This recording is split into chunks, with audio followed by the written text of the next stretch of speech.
All right, greetings. Welcome back to Blackbird News, where everything is connected. How are you all feeling? Excuse me. Good to see y'all.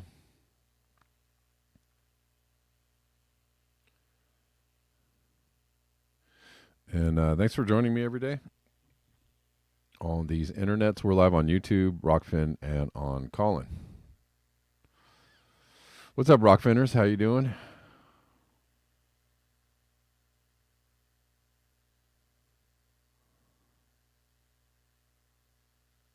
Huh.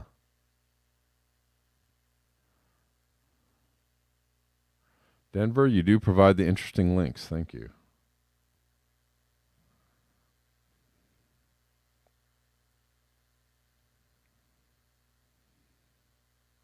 Oh, right.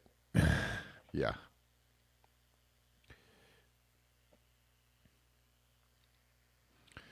A lot of people talking about the Patriot Front. Oh, my God. Which are most likely just a band of FBI people dressed up as to cosplay and to generate, this just generate some sound bites and some, news headlines. Oh,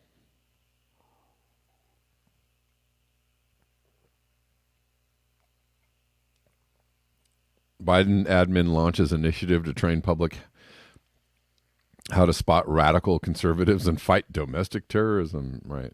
Sure. This is the DHS under the administration of President Joe Biden. Set to launch an initiative aimed at addressing the issue of domestic terrorism. And he claims white supremacy is the greatest terrorism threat to the United States. Okay. While addressing a historical black college. The thing is that most people will eat this up and go, oh, yes. There's a lot of crazy white supremacists out there.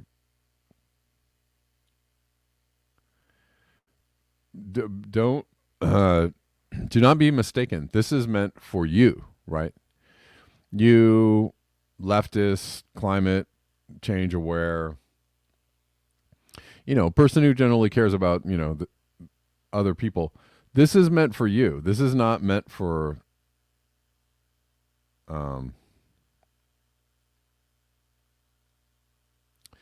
this is not really meant for, the white supremacists or the Trump supporters that everybody's like, oh yeah, go get them. They're bad. No, this is for you. This is for you. This is going to be used to target you.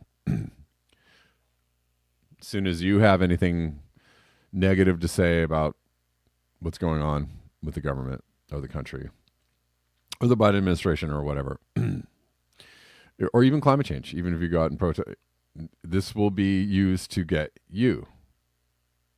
So be a little hesitant and like, yeah, these people are bad. Anyways.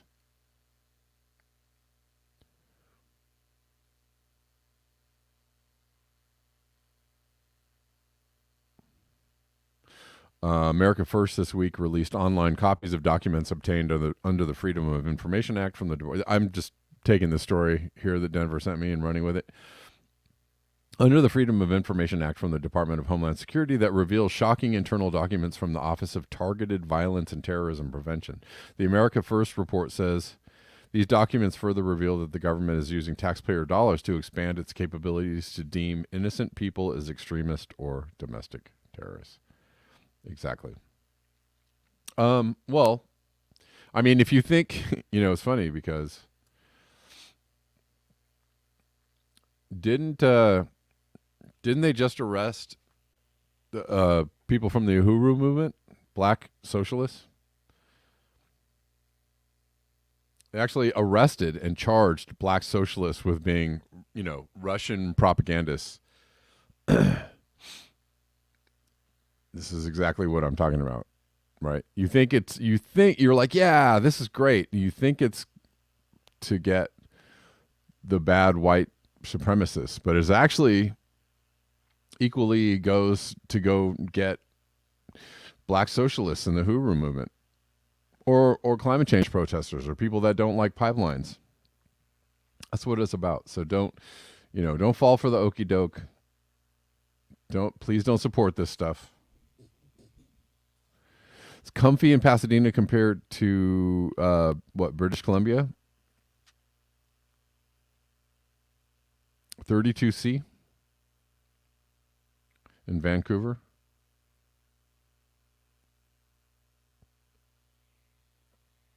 Yeah, it's not too bad right now. It's actually quite nice. But as soon as that sun comes out, that sun is a blow in the heat. Anyways, interesting link. Thanks, Denver, for that.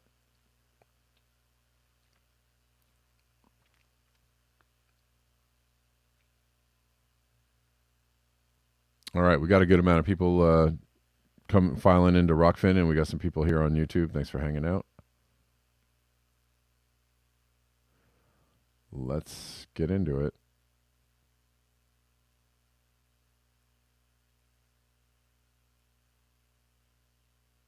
I mean, the Biden administration has already signaled to you that they will be as repressive as possible or necessary.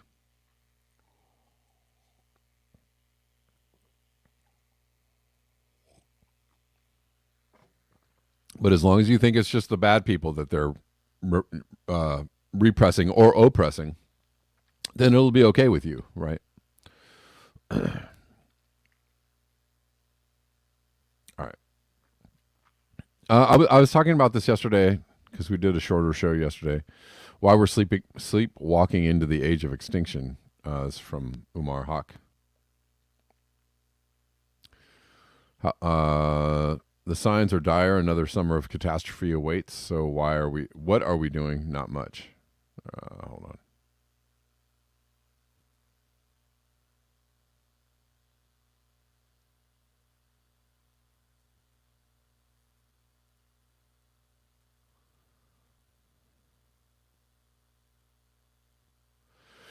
It's hot in Washington State. Anyways, we'll read this and then we'll go check out the temperatures in the Northwest. See the chart above? This is the chart above.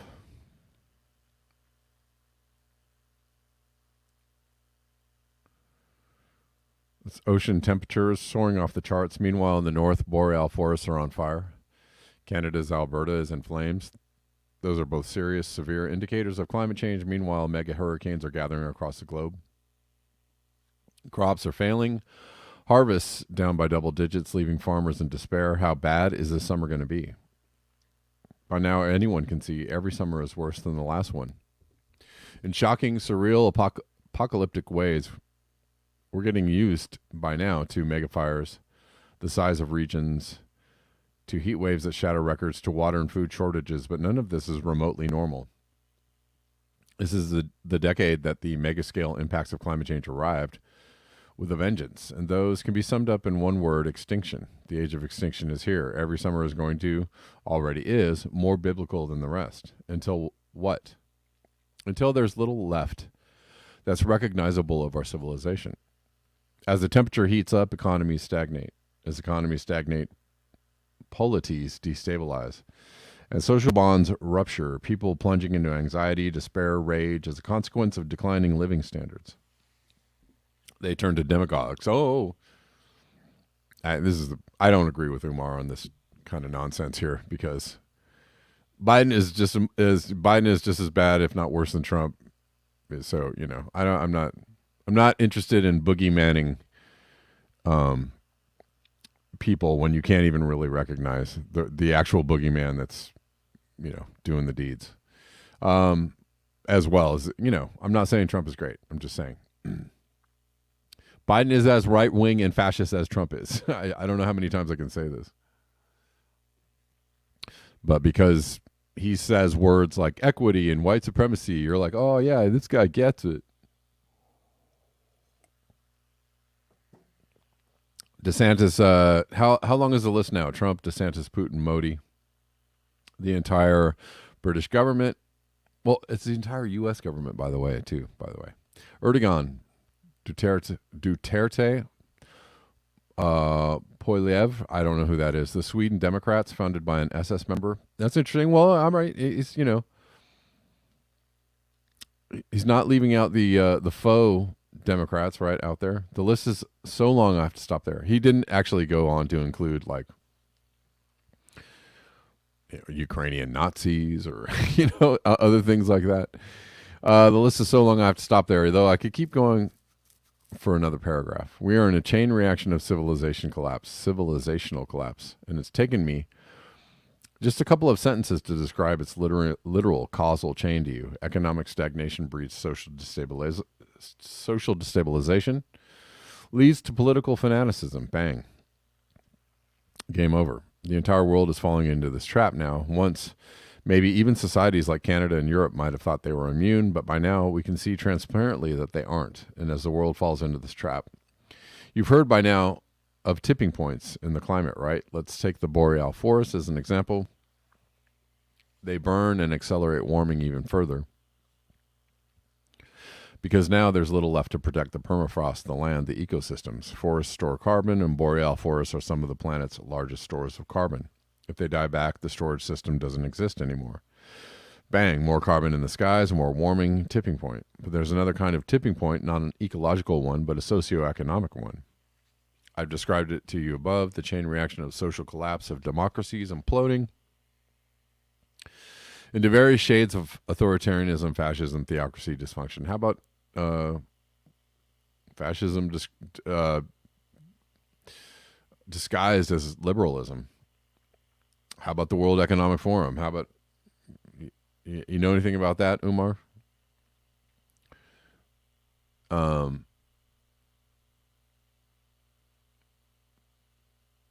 What about Macron?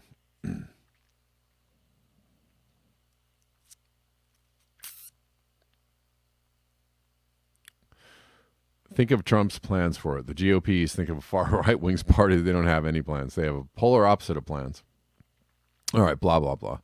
Hence, the Sweden Democrats' first move in office was to abolish the Ministry of the Environment. LOL, acceleration, tipping point. This is why you can see something maddening, something that history will regard as nothing short of flatly insane happening in the world. Or, how about appointing, the first Native American person to the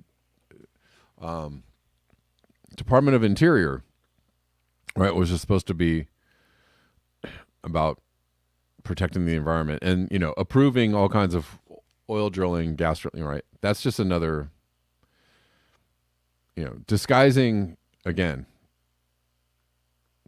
putting a nice, diverse face on fascism. That's all that is. Got to get in there a little deeper, Omar. I don't mean to disparage the hard work of those who are trying. I'm just pointing out that extinction is accelerating. Carbon's still rising, and it's going to rise further as tipping points are hit. Ocean temperatures, species dying off at faster and wider rates, crop failures enlarging, more and more rivers running dry. Every summer's worse than the last, and we all know shrugging, that's just how it's going to be. In other words, we're seemingly resigned to it, the acceleration of extinction. It's happening for a deeper reason itself. The average person doesn't understand extinction. They have no idea whatsoever how to even begin thinking about the subject, a subject this huge, this scary, and this vast, encompassing billions of years of biological history. And so we need to give the world a way to think about extinction. What do I mean by that? Right about now, when I look at our civilization, what's remarkable about it is that there's no field called extinction studies. Don't you think that's striking? Extinction is going to be the single biggest event in human history. All 300,000 years of it, nothing we've experienced. So that's a pretty good sentence. Extinction is going to be the single biggest event in human history. Nothing we've experienced so far as a species has even come close. How could it?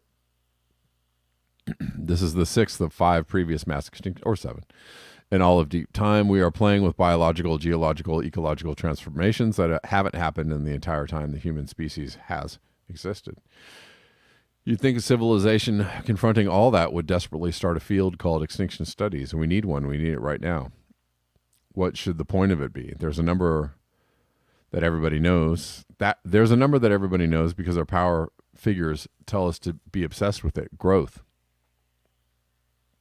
How often do you hear that word in a day? 10 times, 100 in a year, 1,000 more. To make sense of extinction, we need a number like that to communicate it, to manage.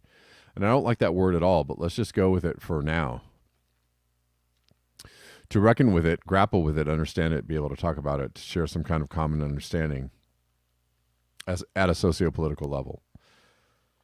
Let's call this number epsilon. What's epsilon? Epsilon is a civilization's extinction coefficient. What does that mean? See how strange and unfamiliar this already is? Thinking about extinction in a rigorous way.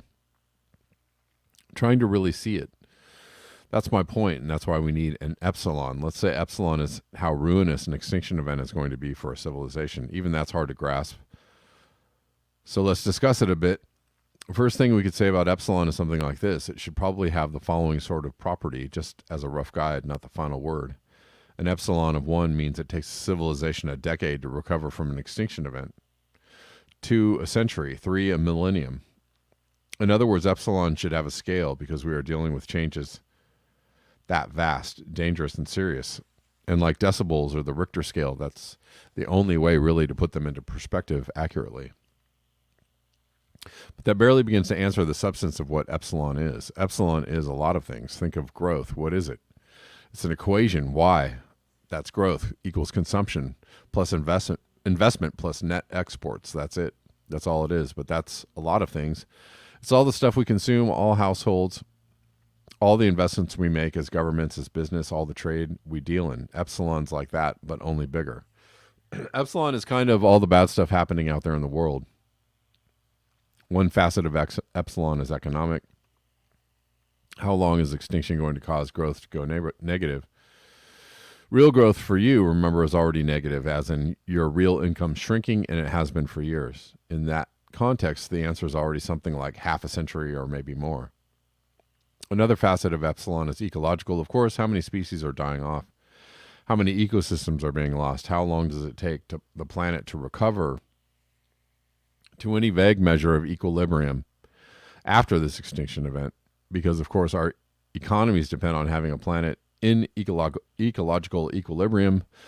How much less water, food, medicine, and so forth, all our basics, are we going to be able to have and make and manufacture in industrial age ways on a dying planet? Remember, socio-political tipping point I described to you, the chain reaction of stagnation leading to authoritarian meltdown.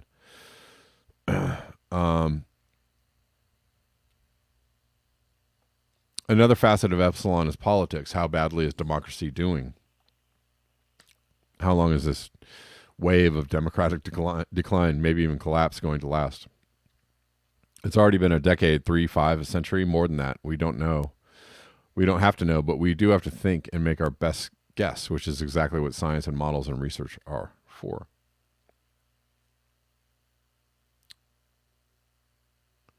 Yet another facet of epsilon is about, of course, climate. How much worse is mega weather going to get? What exactly are we going to do as regions and continents go up in flames, drown, burn, dry up? What happens as habitable and arable land shrinks to economies, to policies, polities, or to societies? How much more expensive do basics get, shrinking real incomes, and how much does that destabilize societies and for how long? You can see how big this is getting. This is the Manhattan Project. It's not a research project. It's a research program. It's about defining a new paradigm, a better way to think about the future, and that is the only way, really, we ever had one.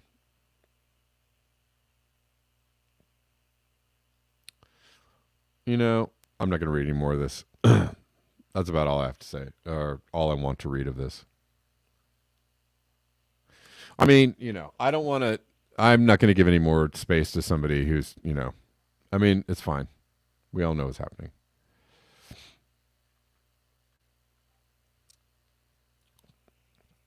I'm not going to read another article about like we got to think about things differently. Oh, all right, okay. There are people writing better articles out there about what we should do. What does it actually look like? Instead of just describing the problem and then just telling us how bad it is, and then like, oh, we got to think about this differently because it's so bad. I mean, I don't really, I don't have the energy for that anymore.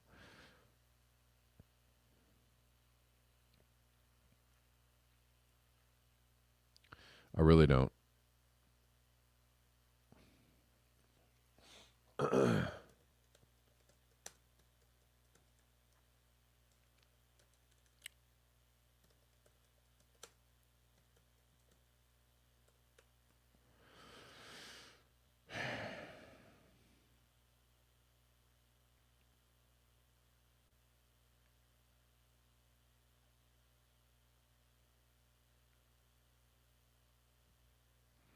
All right. Just taking a brief moment to see if I can.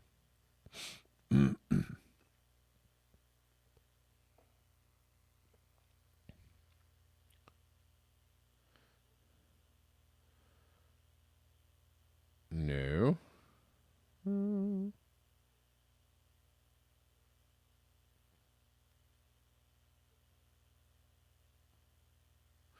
Give me a second, guys.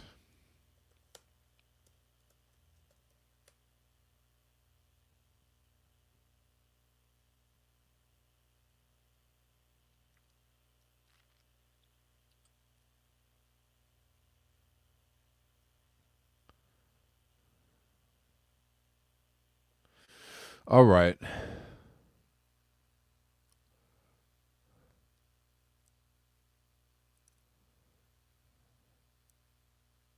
How y'all the people in the Pacific Northwest, how are you what are you experiencing? How are you feeling about it? I mean, is it incredibly warm, off the charts warm, kind of warm?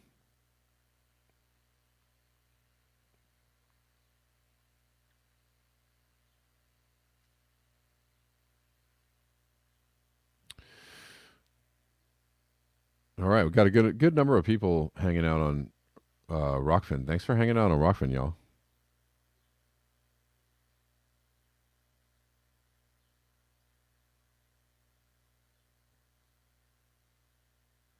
Poppy Davis says, I think epsilon is a particularly stupid term to use.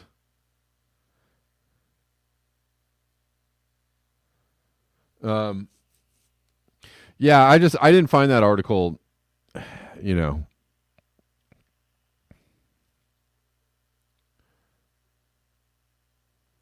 I didn't really find that article all that insightful. I'm tired of, it's like I don't know how many of those articles I've read in my lifetime or on this channel. Hundreds, probably. Here's how bad it is. Man, we really got to think about this all, okay, all right, sure. I mean, did you just have Chat GPT write that for you? I mean, I don't know. It didn't really take that much. It just didn't take that much effort.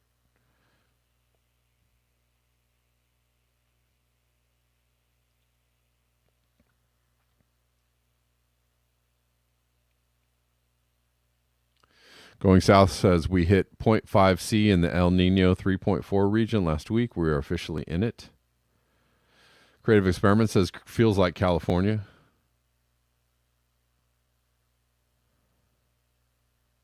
Gazar says 48 Fahrenheit in Yorkshire.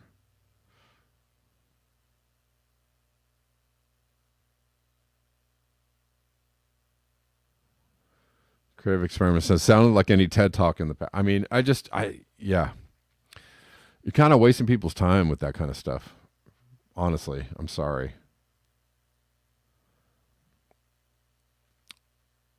I mean, yes, he did talk about growth, and I give him that. But it's just like, what does degrowth even look like? How do people need to put a concept, the concept in their minds of like what it's going to be, what we're going to need to transition to as far as like how we're living in the very near future. I mean, you don't need to you don't need to like conceptualize that. You just, you can actually be real clear about it. Learn to grow your own food because food's going to be hard to come by. We're not going to really have supermarkets anymore. Things might get a little hairy with like the day-to-day living things, right? A lot of people are going to be forced out of their houses by extreme weather events. Where are you going to live? How are you going to do that? Like you need to get a little more specific.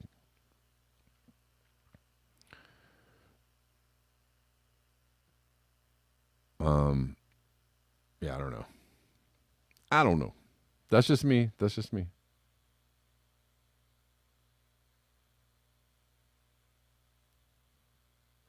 What topic might not be proper for YouTube? News organization called the presidential election early to influence the outcome of it. The result will have to be dragged through the judicial system and so forth.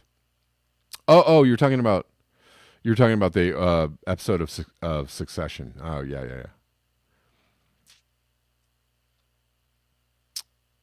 Which I will be watching soon, but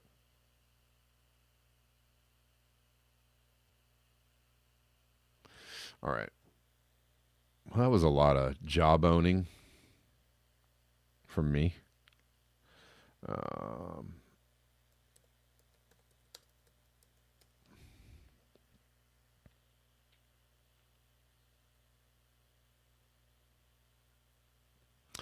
Let's see if we can get this.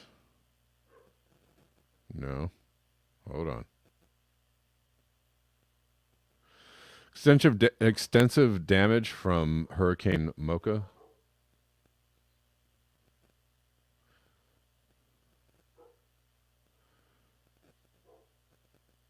Hitting the Myanmar coast. One of the strongest cyclones ever to hit Myanmar has cut communications to coastal areas, as aid groups warn that early reports suggest the damage is extensive.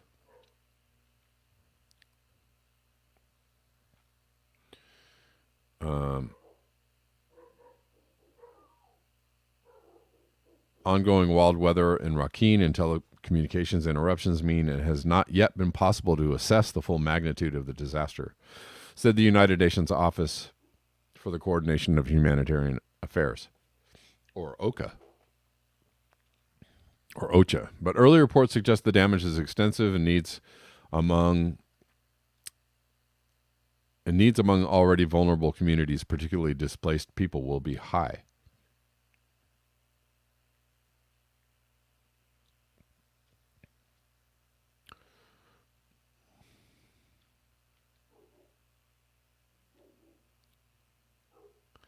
It made landfall further south from the large refugee camp.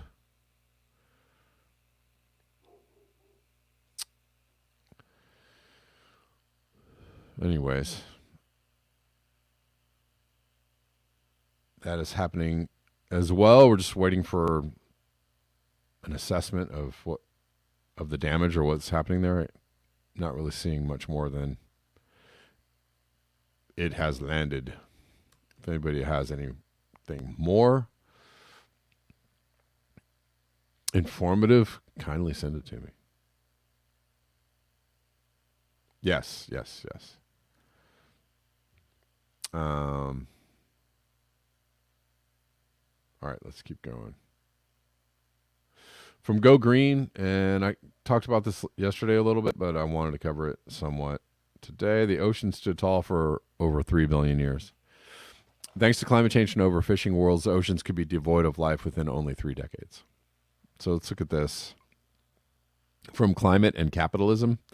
Has the ocean heat bomb been ignited? For the first time, sea surface temperatures that have always receded from annual peaks are staying high. From Robert Hunsaker. Global warming and extensive overfishing have damaged ocean ecosystems well beyond recognition from only a few decades ago. Still on its own accord, The ocean stood tall for over 3 billion years, but alas, in less than one human lifetime, it is teetering like never before. And credible studies claim the world's oceans could be devoid of life within only 3 decades. This is one of the most troubling transformations of all time. Nothing compares to it, absolutely nothing. The ocean heat bomb is all about the impact of global warming and overfishing, neither of which is high enough on the to-do lists of countries to help sustain ecosystems. It should be noted that Wall Street's embrace of going green for a profit won't come close, not enough scale soon enough, to solving the global warming problem, but there's plenty of green to be made. By all appearances, the love affair with fossil fuels is a permanent fixture. According to IEA data, fossil fuels constitute 80% of energy over the past 50 plus years, with no change as of 2023. And a reality check, big banks and investment firms have joined the ranks of companies making net zero pledges, but there are huge stakes. I think he meant zero. Their huge stakes in oil and gas projects are undermining their climate promises. Moreover, as if an overheated ocean is not enough of a headache, overfishing is totally out of control, nearly wiping out several species. E.g., over 11,000 sharks killed per hour at risk of extinction, in part for a brew of tasteless shark fin soup. The oceans are a gigantic heat sponge, absorbing 90% of planetary heat, enabling life to go on within its 10,000-year Goldilocks Holocene cycle, not too hot, not too cold, but times are changing very rapidly. For the first time that scientists recall, sea surface temperatures that always recede from annual peaks are failing to do so. Staying high, with scientists warning that this underscores an underappreciated but grave impact of climate change. Year by year, ocean warming is increasing at an absolutely staggering rate, says Jean-Baptiste Salé, research scientist at the French National Center for Scientific Research. Scientists are now warning that human-generated greenhouse gases are demonstrably exposing the worst possible scenario, with the ocean turning into a global warming heat bomb. What goes around comes around. It appears that the ocean heat bomb has ignited, according to U.S. NOAA observatory records. In early April 2023, average surface temperatures of the oceans, excluding polar waters, hit an all-time high of 21.1 C. More than a passing interest, that all-time high might be goosed much higher by an upcoming El Niño weather phenomenon, triggering the ocean heat bomb by loading more into the climate system. As such, the 2022 unprecedented disaster year, whacking every continent with destabilizing floods, droughts, heat, and fire, may be Bush League when compared to what's in store for 2023 and 2024. For perspective, it's important to recall that 2022 was influenced by La Niña, a natural cooling cycle. Yet near record heat consumed the planet. La Niña didn't help, which can only register as a telling disappointment. According to NASA, if the cooling impact of La Niña is factored into the equation, 2022 was the warmest year on record. The most immediate consequence of too much heat, ocean heat, will be more severe marine heat waves, which are comparable to terrestrial wildfires or rainforests. These underwater fire equivalents degrade and destroy underwater kelp forests, e.g. West Coast Pacific kelp forests and the Great Barrier Reef coral bleaching, while also negatively altering key life-giving nutrients and oxygen needed for all sea life. Poof, the basic ingredients of a major ecosystem gone. This comes as the world's oceans are already reeling from overfishing, chemical plastic pollution, and acidification, whilst overly stimulated by too much heat. The ocean heat bomb threatens the lifeblood of civilization in a multifaceted manner and is expected to push back at some juncture by transferring heat back out. Could this spark a runaway overheated planet? Of course. It's not only the human heat machine at work, it's also human insatiableness, a gluttonousness that ignores sustainability, destroying world fishing stock with a remarkable speed and efficiency, as the modern fishing fleet literally clobbers sea life. The overfishing dilemma. Overfishing is a direct threat to future human consumption of seafood. According to research conducted by the World Counts, the world's oceans could be virtually emptied of fish by 2048. A study shows that if nothing changes, we will run out of seafood in 2048. If we want to preserve the ecosystems of the sea, change is needed. The 4-year study of 7,800 marine species concluded that the long-term trend is clear and predictable. It's on a steep downward. What kind of change? What kind of change is needed? What do you think? Should we all go to the docks and get mad at the fishing boats? Should we petition our governments to make more rules about sustainable fishing? I wonder if we all stopped eating fish, if we all just told everybody, told each other to stop eating fish and were horrified by anybody who dared consume fish. If we all just stopped eating fish and made no market for fish, could that help? It may not matter. Again, yes, creative experiments. Snow crab are already on strike. If there are no fish to eat, problem solved, right? Anyways. The 4-year study of 78... I read that. Oh, I did not read that. 4-year study of 7,800 marine species concluded that the long-term trend is clear and predictable. It's on a steep downward slope. Almost 90% of global marine fish stocks are now overfished, and wild capture fisheries struggle without sound regulatory frameworks and strong enforcement. Globally, data on fishing and fish stocks are insufficient to support proper management. A concerted national and international effort is needed to collect, analyze, and interpret fishing data for policymaking. Nevertheless, according to the World Counts, as for fish stocks, roughly 80% of world fisheries are overexploited, depleted, or in a state of collapse. Worldwide, 90% of large predatory fish, sharks, tuna, marlin, and swordfish are already gone.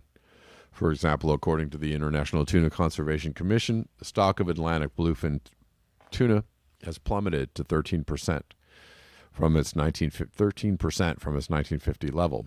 And according to SciDev.net and the UN Food and Agriculture Organization, Pacific bluefin tuna, is estimated to be 4% to 5% of its 1950 levels. That's barely there. The ocean's problems are known. The solutions escape authorities. Today's world fishing fleet has enough capacity to cover 4 Earth-like ocean systems. It's high-tech and eerily similar to strip mining on land. According to Canadian journalist Michael Harris, we are using the black magic of technology to make a desert of the sea. Almost totally unregulated, the oceans are open prey for massive, technologically advanced fishing fleets that literally scoop up everything, tossing aside bycatch, e.g. sharks. Mostly, these are Chinese fishing vessels that prowl the seas.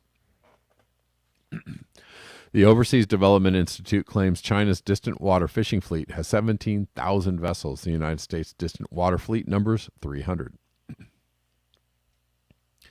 Having depleted the seas close to home, the Chinese fishing fleet has been sailing farther afield in recent years to exploit the waters of other countries, including those in West Africa and Latin America. Maybe that's a good reason to go to war with China. I don't know. You guys are overfishing the oceans. How about you cut it out? Do you think that's the purpose of, encircling the globe with U.S. military bases is to make sure that sustainable fishing practices is going on? Probably not.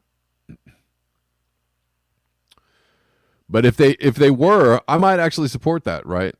If the U.S. military bases of the world were out policing fishing boats, shutting them down, whatever, torpedoing them, whatever it might. I know it's a little cruel. Whatever it is, taking them over, running, like chasing them down and stopping them in the water and confiscating their vessels and taking everybody on board and into custody. If they were doing stuff like that, I might actually be like, all right, sounds good. No, they're not doing that.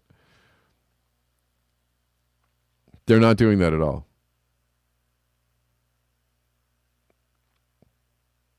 They don't care about that kind of stuff. Chinese fishing fleet has been sailing farther afield in recent years to exploit the waters of other countries, including those in West Africa and Latin America, where enforcement leads or tends to be weaker as local governments lack the resources or inclination to police their waters. Most Chinese distant water fishing ships are so large that they can scoop up as many fish in 1 week as local boats from Senegal or Mexico might catch in a year. Holy shnikes. According to the IUU, Illegal, Unreported, and Unregulated Fishing Index, China is ranked as the world's worst abuser of sea laws, especially shark finning. China's gigantic refrigerated vessels, referred to as motherships, upload the catch of the Chinese fleet, thus allowing an entire fleet of trawlers to fish 24/7 without returning to port for weeks on end. I'm sure there's probably plenty of slaves on those ships too.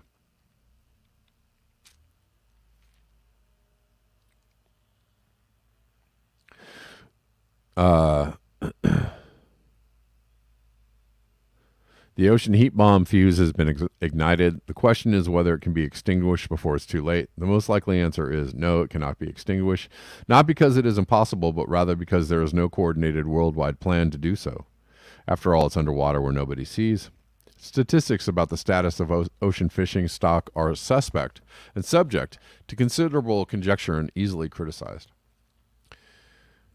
Where is a credible world-coordinated plan to sustain ocean ecosystems? Where is a credible world-coordinated Marshall Plan type of concerted effort to combat global warming with the funding in place and the wherewithal to make a difference? These do not exist in the face of abundant factual evidence of a planet that's screaming, help me. However, there simply is not enough focus or enough scale committed to controlling or ameliorating the deleterious impact of human-caused global warming. That's changing the climate 10 times faster than seen in any paleoclimate study of Earth's history going back 1 billion years. Furthermore, cleaning up the mess is an overwhelming task from the get-go. Meanwhile, greenhouse gases set new records by the year, every year without fail. The observations collected by NOAA scientists in 2022 show that greenhouse gas emissions continue to rise at an alarming pace and will persist in the atmosphere for thousands of years. Year over year, there's more and more degradation, more and more greenhouse gases, more and more lip service to hold the line at 1.5 C by toothless global conferences, and more distortions of the truth, which is at epidemic levels. Distorting the truth has been and still is one of the biggest impediments to addressing the global warming issue. Oh, this article goes on and on. Hold on, because I want to play something else before I go.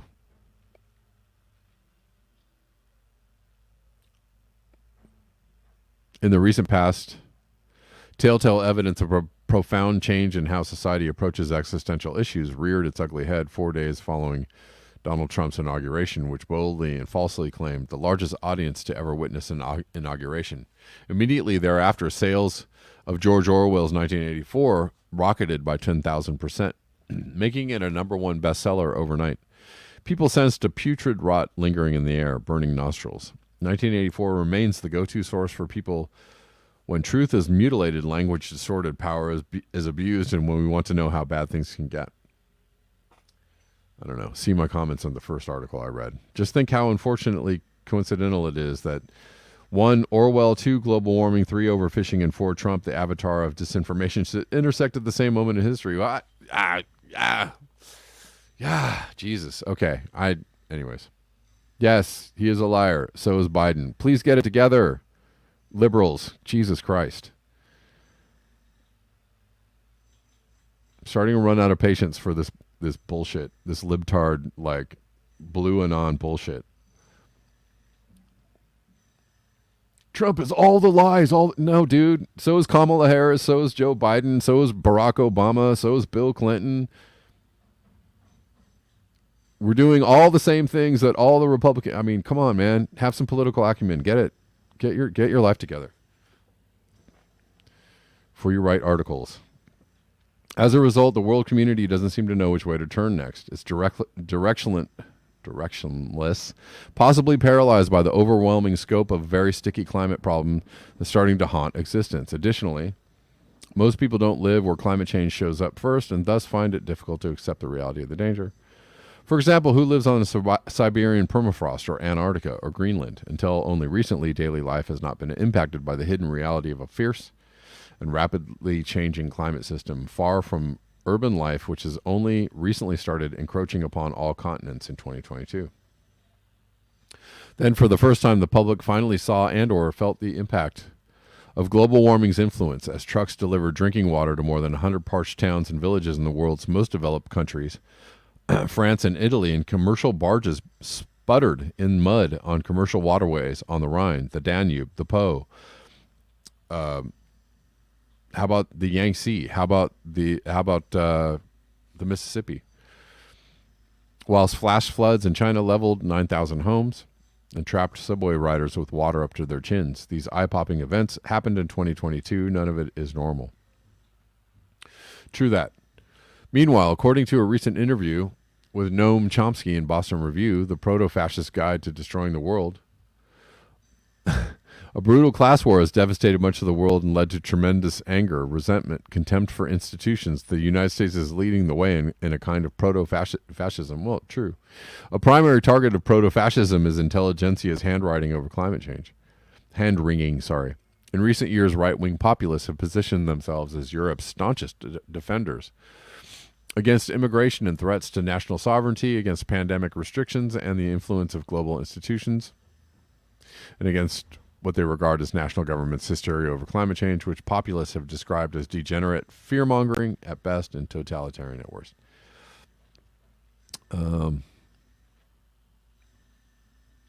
Let's not forget that Chomsky has some fascist leanings too.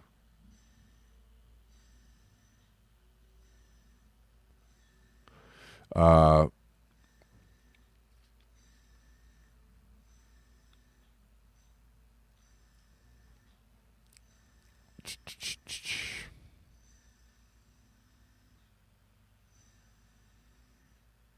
right, I'm going to stop reading this one as well because I just don't really care to read his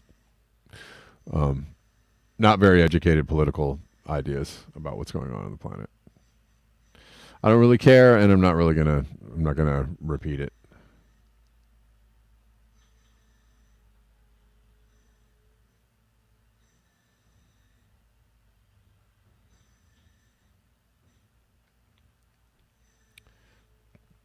Please see Jem Bendale and others that I'm not thinking about at the moment. But there are some people out there that, understand that climate change and COVID are not the same things. They are not the same subject. They are not, and a lot of people are divided in the wrong ways about those two subjects. So we need people that people that understand. See RFK Jr. I don't know. People understand both sides of these issues clearly, and there are not a lot of those people out there. But I'm not going to repeat the political ideas of people that don't understand what's going on, so I'm just not going to do it.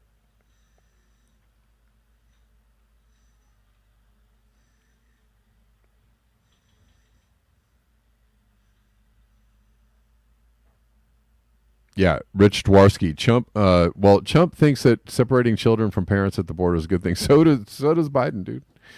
He just continued. I don't know. They are doing the same thing. I don't know if you know that, Rick. I don't know if you know that. They're doing the same thing. So I don't agree with that policy from Trump. I don't agree with it from Biden either.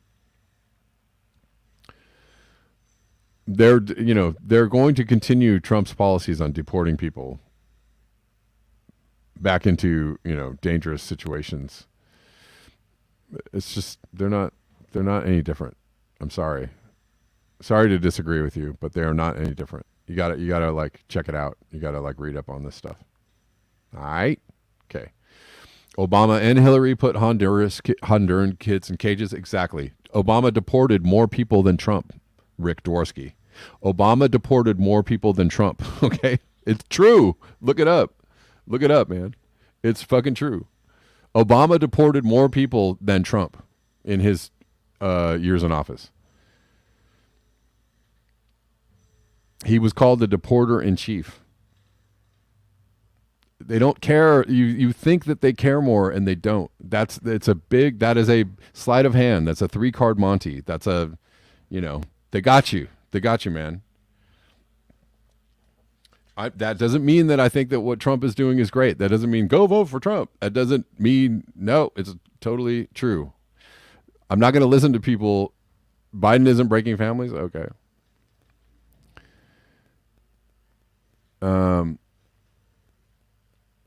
Okie dokie. Obama deported more people than any other president in history.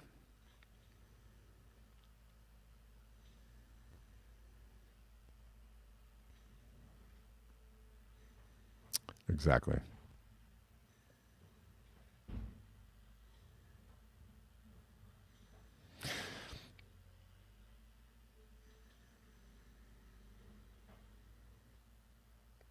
Okay. All right. Exactly. Scott Andrews, just to end this conversation or back and forth, both parties essentially do the same thing while pretending they're different is the definition of kabuki theater. Exactly.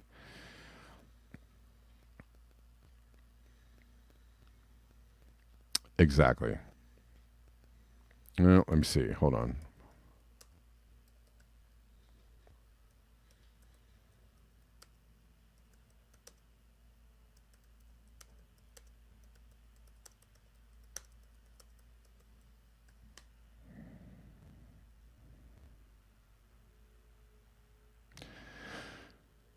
From November 18th, 2019, deportations lower under Trump administration than Obama.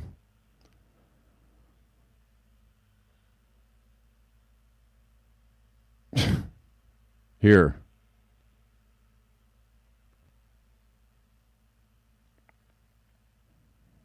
Can you got it? You got it now?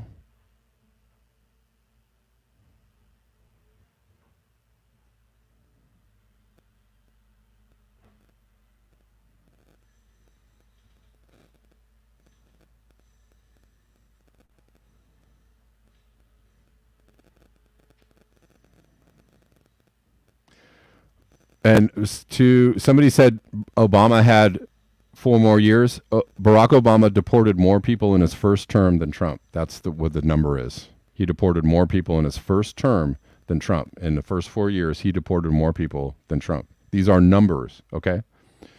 So don't be, oh, that's false. You didn't even look it up, did you? You didn't even look it up. So don't, you should actually educate yourself before you speak and make yourself look stupid. Probably. Just an idea.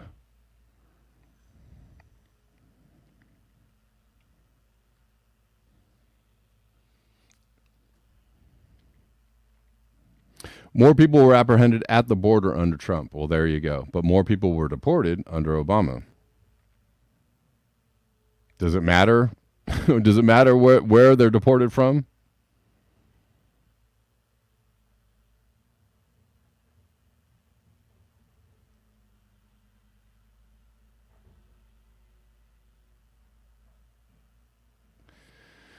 Anyways.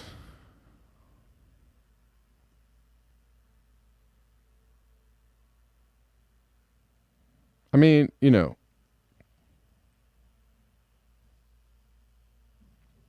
I wanted to play something else here for you.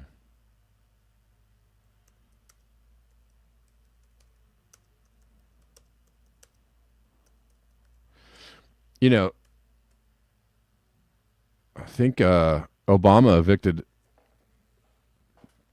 a lot of people from their homes, too, after the Great Recession. When Obama came in, he was like, I'll save you. I mean, I don't know. Well, the thing is, though, Rick, is that I understand Ron. Like, I'm not saying that Ron DeSantis is a good person or that Trump is a good person. The issue lies with you thinking that they are worse than Joe Biden. That's the issue. You're confused on that, or that they're worse than Obama. You're confused on that. They're all the same fascists. They are all the same fascists. They are doing the fascist things.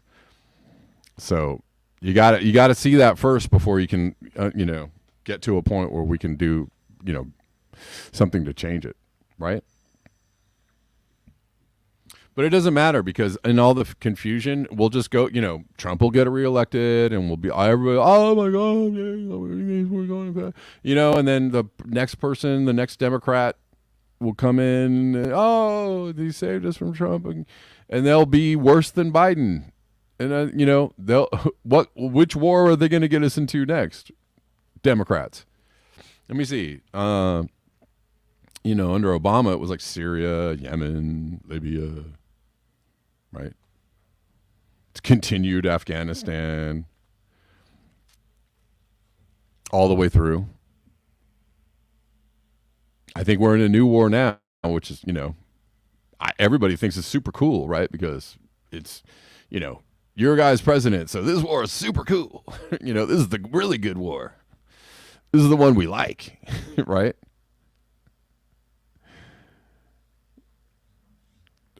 Blatant racism reveals all. I don't know. Blatant stupidity reveals all too.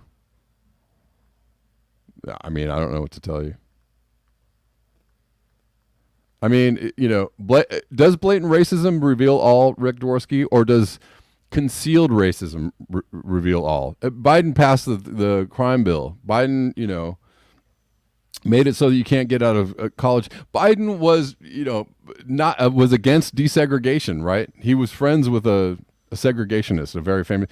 Biden's history speaks to being a very racist person. But just because he mouths some words that sounds like he's really cares. Hidden racism is much better. Poppy Davis, exactly. I mean, really, it reveals all. I mean, that's some high level thinking there.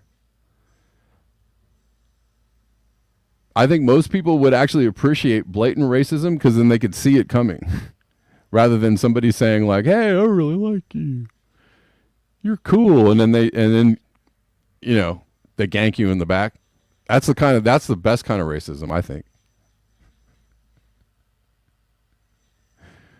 Yeah. Okay. Anyways, sorry to drag that part out.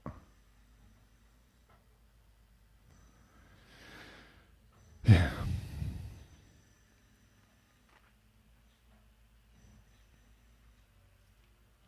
Okay. Well, I was gonna play something else, but before let me see. Let me see.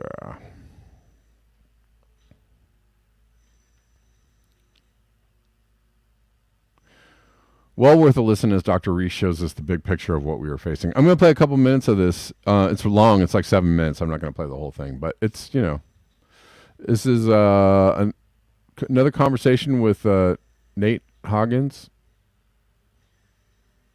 Dr. Reese and Nate Hagens.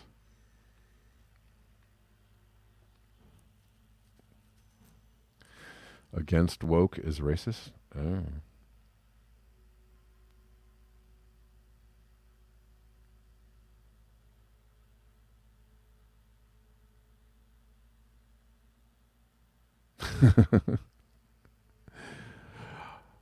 Yeah. Oh, I agree with you. I agree with you on that. Racists aren't patriots. I mean, okay. Sure.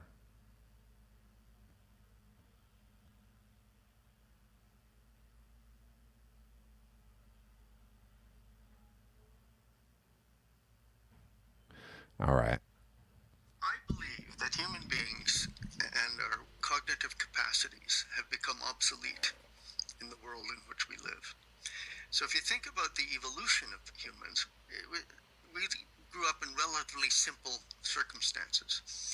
We were in small groups, living in home ranges that weren't all that extensive. We lived and died within a few dozens of kilometers of each other.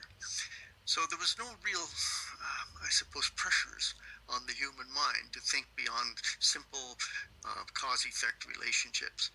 Bottom line is this, that the human brain, our cognitive capacities tend to be limited in most people to rather simplistic, reductionist perspectives on reality. Okay. And if you think about that, climate change is a perfect illustration because there are hundreds of things happening, but we fixate on climate change. The focus gets shifted a little bit when something like a pandemic comes along, but then it's all about the pandemic. We forget about climate change. Then there's the war in Ukraine, and we talk about that for a while. And now we're back to climate change. And nobody bothers to connect all of those dots because human beings are not inherently, intrinsically capable of thinking systemically. When's the last time you had a dinner conversation about lags and thresholds and chaotic behavior and collapse syndrome, which is called catastrophe in systems theory, and so on? It just doesn't happen. Okay, so climate change is our fixation because there are obvious symptoms that many people can relate to. But it's only one of, we could spend the whole day talking about plunging biodiversity, ocean acidification, soil and land erosion, on and on and on. Every single so-called environmental problem is a symptom of the same issue, which is overshoot. Overshoot is the fundamental issue. And the fundamental issue is the cause of all of these other problems. So overshoot means that human beings are using even renewable resources, the products of ecosystems, much faster than they can regenerate. And we're dumping wastes far in excess of the natural assimilative capacity of ecosystems, of the ecosphere. So on the one hand, we're drawing down all of our natural capital. Fish stocks are collapsing. Soils are eroding at 10 to 40 times the rate of restoration. We're polluting far beyond the capacity of the systems to assimilate. Climate change is a pollution problem because carbon dioxide is the single largest waste product by weight of industrial economies. So the anthropogenic component of climate, the carbon emissions, is a waste product. It's a waste management issue. The system, the Earth system, cannot cope in a timely manner. It will over time, but not in time with the quantity of carbon dioxide that we're putting out there. Wait a minute. So, by weight, CO2 is the largest waste product? I never thought about it that way. I mean, because it's like an invisible gas, but if you add it up, it actually has a weight in tons. We're putting out 36 billion tons a year of carbon dioxide into the atmosphere, of which a significant proportion is the carbon. And by the way, it's what goes in as fuel. The coal, oil, natural gas is all carbon-based. And of course, it has to go through the system and is emitted as waste. But as you say, because it's an invisible gas, no one tends to think of it as waste. That is such a great point. And he just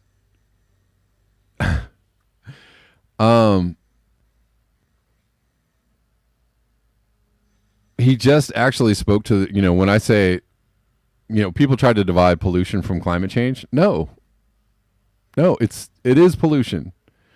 It's absolutely pollution, or try to divide like CO2 being the cause of something, dividing that from pollution. No, it's all the same. It is all the same.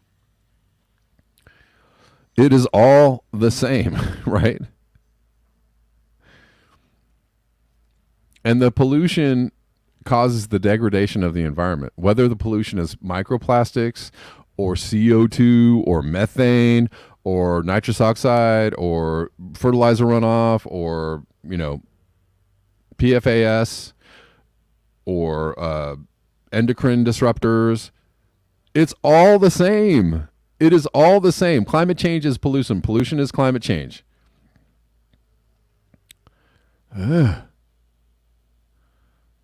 But, anyways.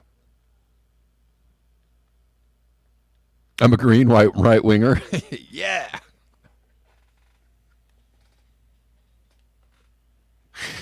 I'm not a right. I don't know. It's funny.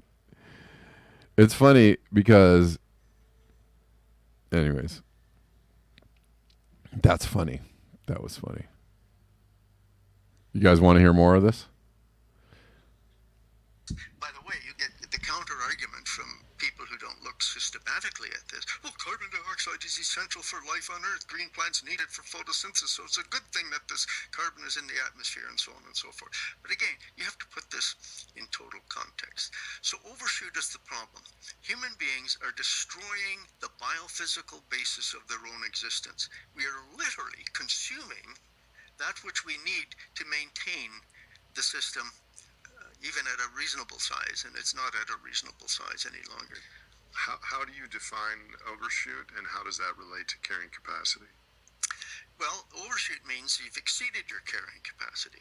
So that if you think, any farmer who has a bunch of cattle knows that if you put too many cows out in the pasture, they'll eat the grass until there's nothing but mud, and then they die. Now, if you import a lot of grass from some other farmer, you can keep your cattle going. So that's what humans have been doing. I mean, we talk about urban ecology. That's nonsense. The city is not a complete ecosystem. The city, as we currently think of it, is the human equivalent of a livestock feedlot. Because you have all of these consumer organisms jammed in this one area. And, geologists, or not geologists, geographers and urban economists often say, well, cities are no problem. They're only 2-3% of the surface area of the Earth. But that's from their narrow, keyhole, reductionist, simplistic perspective. If we look at human beings and from an ecological point of view, then each city occupies on Earth an area anywhere between 100 and 1,000 times more land than is within the political or built-up area of the city. So the human urban ecosystem. This is a great point too that he's making about cities just being giant feedlots. And I'm sure a lot of people would be like, "Oh, yeah, that's so anti-human. You're saying that we're just a bunch of cattle." And I mean, right? You have to import all the resources to keep all these people alive in this little tiny space. Whereas, if you didn't have that capability of trucking in or piping in or, right, whatever, wagoning in all those resources, then those people couldn't really survive, right? You can't. If all those people were spread out over the land, imagine the destruction, or imagine how unsustainable that would be. But so we got to get those resources from somewhere, right? So, it's a bunch of people living over here, a bunch of food growing over here. Anything goes wrong with that supply line there, from the growing places to the people living places, problems.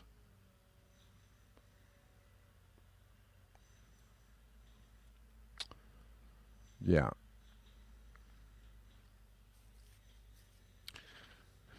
I don't know. I guess I'm just a green right winger. I didn't know that, like, wanting to people to not go die in wars and to not have the military basically run the economy of the planet, or to go fight wars over oil and resources. I didn't know that was a right wing position. I was unclear on that. I didn't know that wanting everybody to have health care and food and housing. I didn't know that was a right wing position. I didn't know that. I didn't know that caring about the planet and wanting people to to a green MAGA. That's right, going south. I didn't know that caring about the planet and wanting people to live in peace and grow their own food and live communally and share. I was unclear that was a right wing position. I don't know. Wasn't sure about that. All right. But anyways, thanks guys. Appreciate you.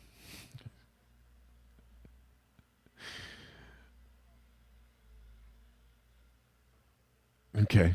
I also didn't know that it was a right wing position to not support Nazis. I didn't know that was a right wing position also. Anti-war isn't right wing. It isn't right wing. You're right, Rick Dworsky. You're absolutely right. You're absolutely right. You nailed it.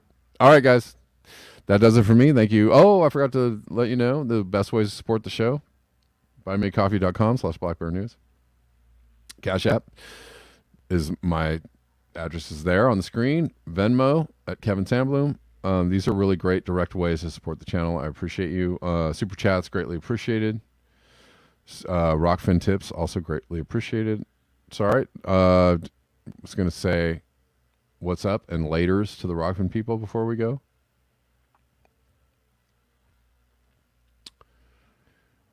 All right, guys. Thanks for hanging out with me on Rockfin. I appreciate you guys, and also call-in people.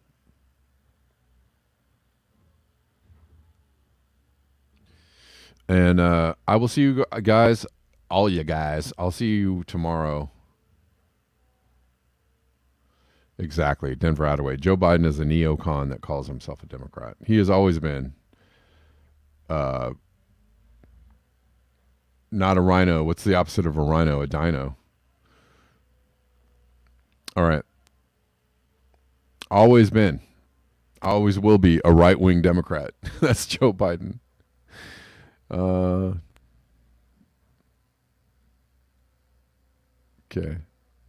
All right, guys. Thanks so much. I'll see you tomorrow. Regular time. Peace.